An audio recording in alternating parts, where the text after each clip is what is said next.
Whammin' and gentle whammin', welcome to the combo tutorial video for Phantom Knights. This is probably very streamlined. Most of you probably already know all of this. But if you don't, this is for the people who don't know all of this. So I hope you guys enjoy this. We're just going to shuffle up and draw a random hand because that's how this deck is. It's very free-flowing with its combo. You just have to know what the end board is.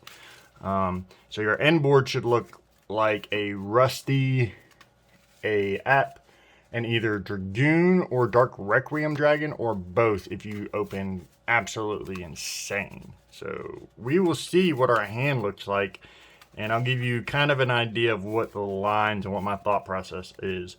So let's draw a hand. 2, 3, 4, 5. This hand is dog water, but it's playable.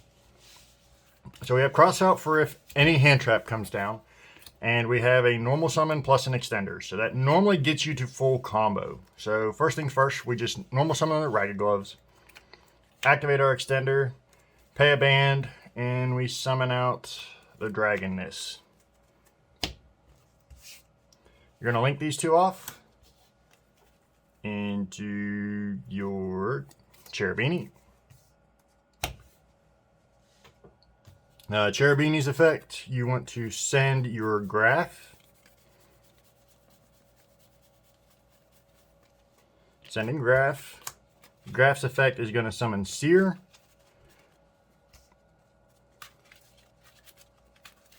And yes, you're going to target the Cherubini after you send the Graph. He's going to gain 1,000. That effect's irrelevant. You're just sending the Graph to summon the Seer. Next, you're going to link these two off into your Rusty.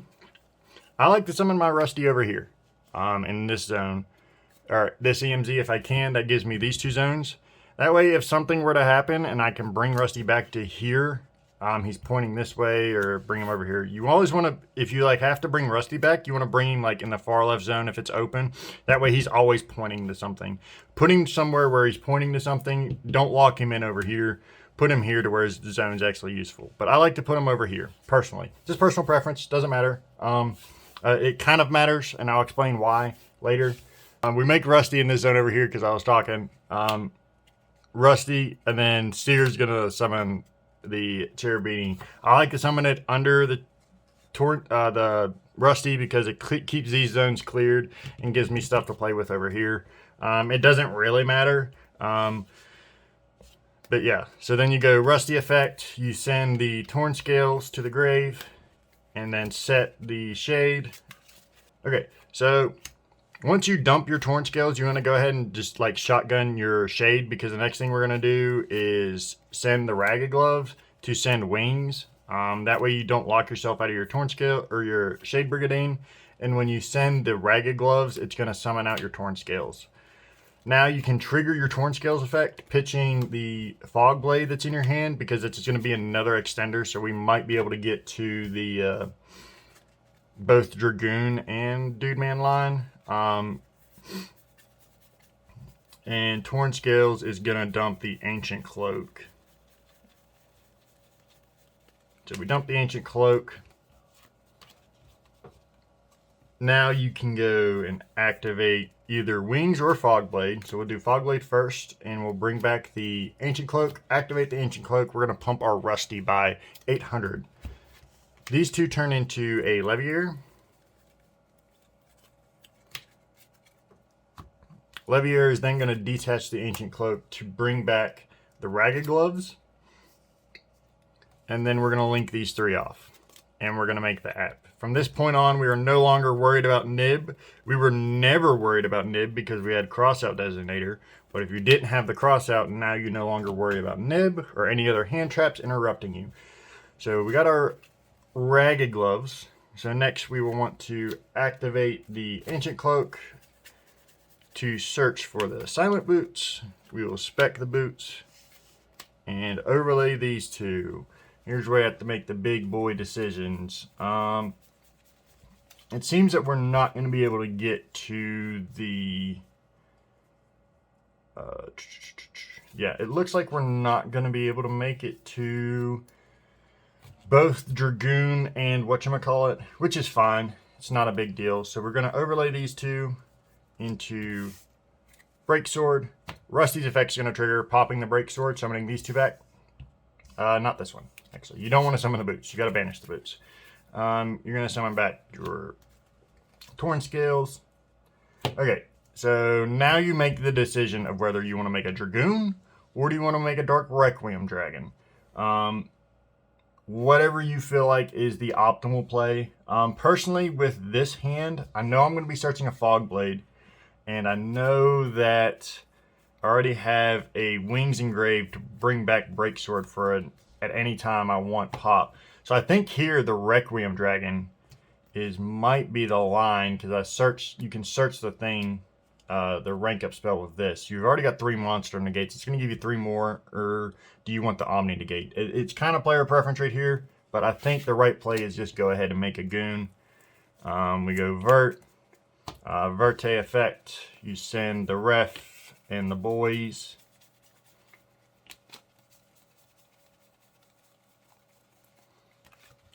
And you make your goon. The logic of why we summon everything over here is because we want the goon over here. That way Geonator can't, like, if they get rid of this, they can't just, like, Geonator, or if we summoned everything over here, goon would be over here, and you'd have to, like, you put yourself to where you can get Geonator transversed, or you have to put your Dragoon in an unoptimal line. So, like, if Bard's here, if Bard's over here, all of this shifts to here, and you have to summon your Dragoon in the same line as your Rusty. So now you're playing into Mech Knights. So, like, this plays around, like, all the cheeky little things is just, like, outgoon. You can't get Animud, you can't get Geonator transversed, and you're not playing into Mech Knights, because, like, here you'll have the zone to set the Fog Blade if you wanted to. So, but yeah, that's the line. Don't forget to banish your boots and search for your Fog Blade and set your Fog Blade there. You'll probably discard your Crossout Designator off of Dragoon. That's the line. I'm going to go through and show you the Predaplant combo for what it's going to look like when we get the Phoenix Enforcer. Be right back. Alright, so we're going to go through the Predaplant line with the Orphoscopio if we had Phoenix Enforcer. That way you kind of know what to plan for. This line works really well if you have Orphoscorpio, and any Phantom Knight is the 2-card combo, or Orphoscopio, an Extender, and then a discard fodder. So it's either a 3, or it's either a 2.5 or a 2-card combo. It works best if it's just like any Phantom Knight. So you go normal Scorpio, pitch the gloves, or it could literally be any of the Phantom Knights that you have. And also remember, you're still going to have 3 blank cards in hand. So these cards don't matter. You're going to pitch, summon the Darling Cobra. Darling Cobra is going to search for Fusion Destiny. These two go into Cherubini. Cherubini's going to trigger. You're going to send the Graph again. Sending Graph. Graph's going to summon the Seer. You'll link the Cherubini and the Seer off into your Rusty Bardish. Seer's going to bring back the Cherubini. Now you can go Bard. Bard's going to send Torn Scales, and he's going to set the Shade. Now, the reason why pitching this is important, if you open a Phantom Knight, so I probably might bump the Phantom Knight package up, probably not, I don't know. You banish to dump, well, you activate this as Chainlink 1, Jane your Shade. You're going to dump the Wings. That's going to trigger Torn Scales, and it's like the same line from here. It's all the same. And then Torn Scales, pitch a random card out of your hand to dump the Ancient Cloak. You'll banish the Wings, bring back the Ancient Cloak, pump the Rusty, make Levier.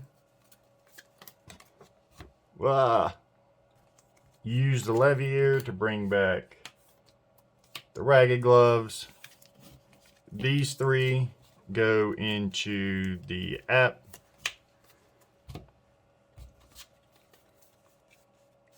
Now you can go Cloak, grab Boots, special the Boots, make a break sword in this zone, so Rusty will pop the break sword. And then break sword will summon back 2. You'll make these into Dark Requiem. Not Dark Requiem. Joe, you're cheating. Dark Rebellion. They look the same when they're both ulti. Okay, you make the Dark Rebellion. Banish the boots. And we're going to search for the boy.